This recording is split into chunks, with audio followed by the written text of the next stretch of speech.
A young girl enters an elevator. She presses every button. She hides in the corner, like someone is chasing her. She steps out, starts talking to someone invisible. Then suddenly, she disappears forever. Weeks later, guests at her hotel start complaining. The water tastes weird. The water is black. When staff finally check the rooftop tank, they find her body, floating inside. No forced entry, no witnesses, no clear explanation.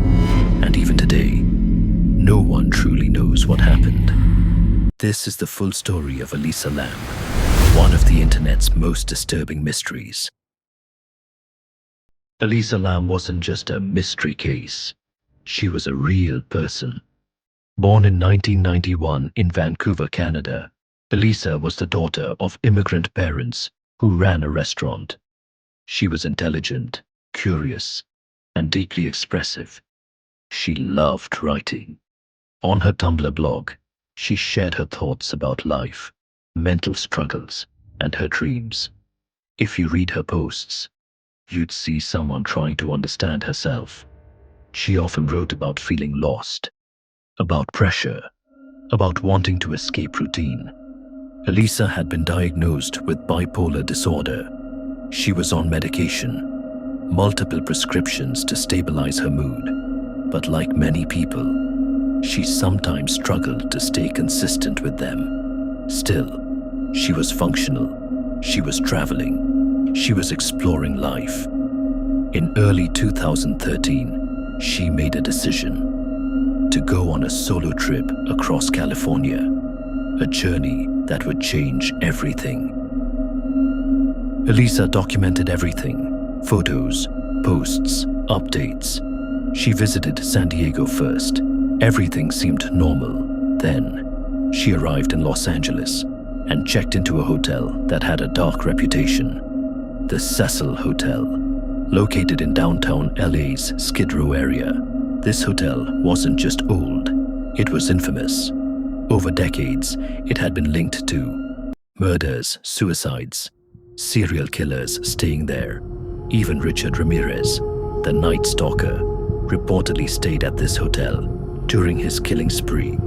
Another killer, Jack Unterweger, also stayed there while committing crimes.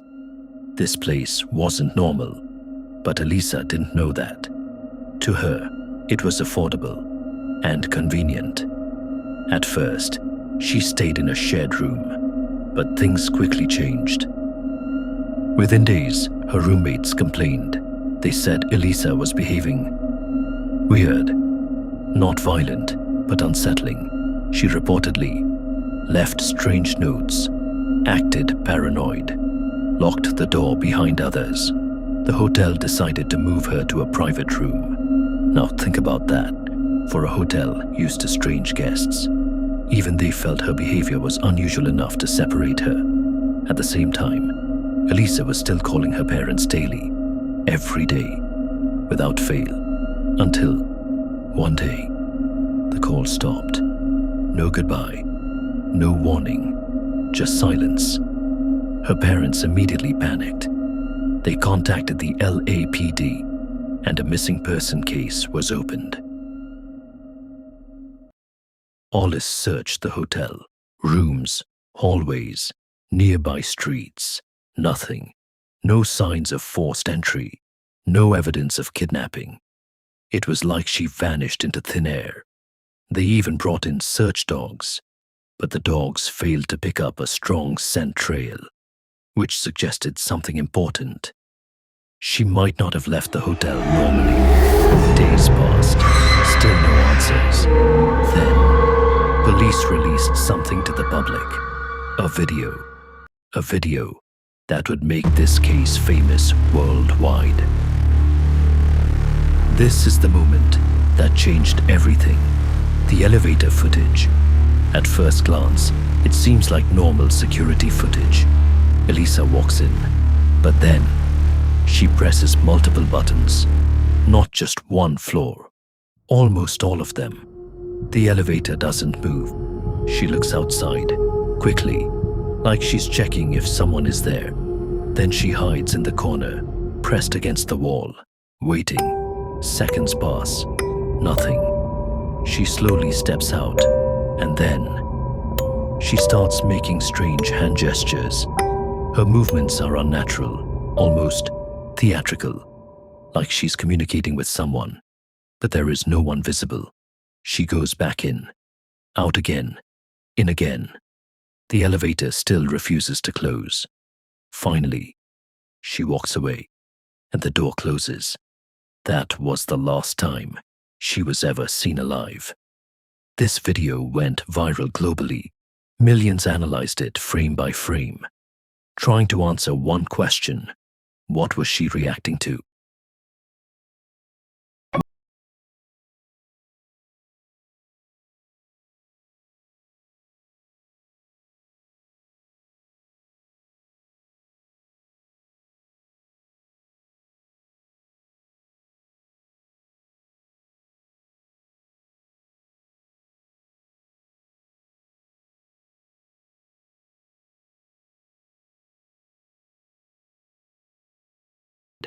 Was Elisa Lam's body floating? This discovery shocked everyone, but it also created even bigger questions. How did she get there? The rooftop was locked. There were alarms. No one reported hearing them. The water tank lid was heavy, extremely difficult to open and close alone. There was no ladder inside the tank. So how did she climb in? And if she did, how did she close the lid behind her? Even more disturbing, there were no clear signs of violence, no evidence of struggle, no confirmed attacker, just a body in a place that seemed almost impossible to reach. Theory 1. Mental health episode. Police concluded she likely had a bipolar episode. Possibly, she stopped taking medication, which caused hallucinations and paranoia. This could explain the elevator behavior, but it still doesn't explain how she accessed the rooftop and the tank. Theory 2. Someone was chasing her. Many believe she wasn't alone. She was hiding in the elevator, looking outside repeatedly. Something or someone terrified her, but no second person appears in the footage. Theory 3. Hotel involvement. Some suspect staff or another guest. But again, no solid evidence was ever found. Theory 4. Supernatural influence. Due to the Cecil Hotel's dark past, many believe something paranormal was involved. Unseen presence. Something influencing her actions. So what do you think happened? Was it mental illness or something far more disturbing? Comment your theory below. And if you want more deep, real mysteries, subscribe to American Chronicles, because the truth is often darker than fiction. Officially, this case is closed, ruled as an accidental drowning. But for millions of people, the mystery is far from solved, because sometimes the scariest stories are the ones with no clear ending.